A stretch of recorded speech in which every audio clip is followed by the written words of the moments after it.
Assalamualaikum warahmatullahi wabarakatuh. Perkenalkan, nama saya Muhammad Jikri Abdul Syukur. Saya salah satu mahasiswa IAIN Syekh Nurjati Cirebon, jurusan Komunikasi Penyiaran Islam dengan NIM 2008302057. Saya di sini akan menjelaskan tentang kekuasaan power expert untuk memenuhi tugas mata kuliah komunikasi kelompok dan organisasi oleh dosen pengampu Pak Babay Barmawi SAG MSI. Oke, langsung saja kita pada pembahasannya. Sebelum masuk ke materinya, apa sih kekuasaan power itu?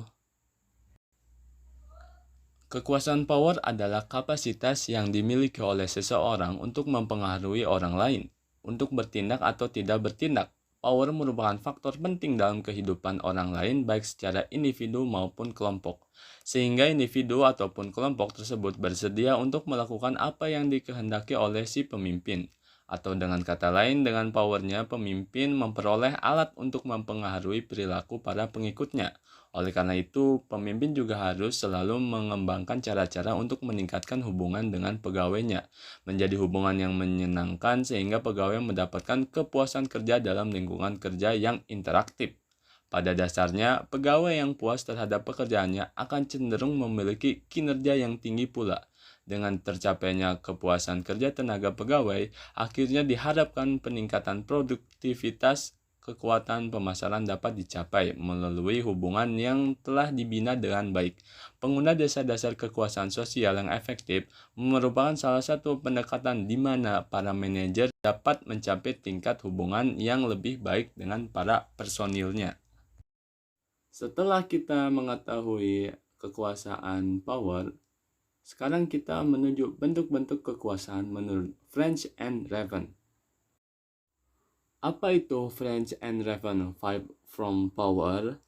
Seperti yang kita ketahui, kekuasaan dan kepemimpinan berkaitan erat. Konsep French and Raven Five from Power atau yang lebih sering dikenal dengan 5 bentuk kekuasaan menurut French dan Raven menunjukkan bagaimana berbagai bentuk kekuasaan mempengaruhi kepemimpinan seseorang. Konsep ini dikenal oleh psikolog sosial bernama John R. P. French dan Bertram H. Raven yang melakukan penelitian mengenai kekuasaan pada tahun 1959. Mereka menyatakan bahwa kekuasaan dibagi menjadi 5 bentuk yang terpisah dan berbeda. Konsep ini kemudian sering digunakan dalam komunikasi di seluruh organisasi. 5 bentuk kekuasaan power menurut French and Raven diantaranya adalah yang pertama, coercive power, kekuasaan paksaan. Yang kedua, incentive power, reward power. Yang ketiga, legitimate power, kuasa yang sah.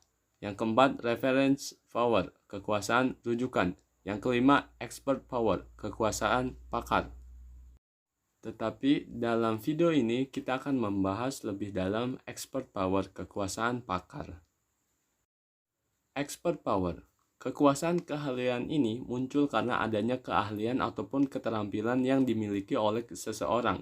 Acap kali seseorang yang memiliki pengalaman dan keahlian tertentu memiliki kekuasaan ahli dalam suatu organisasi meskipun orang tersebut bukanlah manajer atau pemimpin. Individu-individu yang memiliki keterampilan keahlian tersebut biasanya dipercayai oleh manajernya untuk membimbing karyawan lainnya dengan benar. Kekuasaan seseorang dalam suatu perusahaan berasal dari posisi yang ditempatinya atau otoritas yang dimiliki dengan organisasi. Setiap orang yang sudah pada pucuk kepemimpinan pada suatu organisasi atau kepemimpinan lainnya memiliki kekuasaan yang besar untuk mengatur orang di bawahnya. Sebagian pemimpin harus menggunakan kekuatan dengan efektif, sehingga mampu menumbuhkan motivasi bawahannya untuk bekerja dan melaksanakan tugas dengan lebih baik lagi. Bentuk kekuasaan ini didasarkan pada pengetahuan yang mendalam. Para pemimpin ini seringkali sangat cerdas dan percaya pada kekuatan keahlian untuk memenuhi peran dan tanggung jawab organisasi. Anggota menghargai pemimpin karena kecakapannya dalam suatu hal tertentu. Contoh pemimpin yang menggunakan expert power adalah Bill Gates, pendiri Microsoft yang terkenal dengan kecerdasannya. Contoh kasus lain, Pada suatu hari, hampir saja sebuah kelas seorang profesor menjadi berantakan kalau tidak diselamatkan oleh seorang mahasiswa yang ahli dalam hal reparasi video recorder yang macet pada waktu itu. Contoh yang kedua, seorang pasien percaya pada hasil diagnose dokter atas penyakit yang dideritanya. Seorang percaya pada seorang ilmuwan pada bidang karena ilmuwan tersebut telah membuktikan hasil penelitiannya. Di setiap kekuasaan power memiliki negatif dan positif. Berikut adalah kekuasaan bersifat negatif. Merupakan sifat atau watak dari seorang yang bernuansa arogan, egois, serta apatis dalam mempengaruhi orang lain atau kelompok untuk melakukan tindakan yang diinginkan oleh pemegang kuasa dengan cara paksa atau tekanan balik, secara fisik maupun mental. Biasanya pemegang kekuasaan yang bersifat negatif ini tidak memiliki kecerdasan intelektual dan emosional yang baik.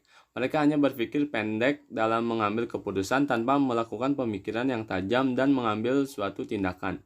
Bahkan mereka sendiri kadang-kadang tidak dapat menjalankan segala perintah yang mereka perintahkan kepada orang atau kelompok yang berada di bawahan kekuasaannya karena keterbatasan daya pikir tadi. Dan biasanya kekuasaan dengan karakter negatif tersebut hanya mencari keuntungan pribadi atau golongan di atas kekuasaannya itu, karena mereka tidak memiliki kemampuan atau modal maupun selain kekuasaan yang menghasilkan apapun, dan para pemegang kekuasaan bersifat negatif tersebut biasanya tidak akan berlangsung lama karena tidak akan mendapatkan dukungan sepenuhnya oleh rakyatnya.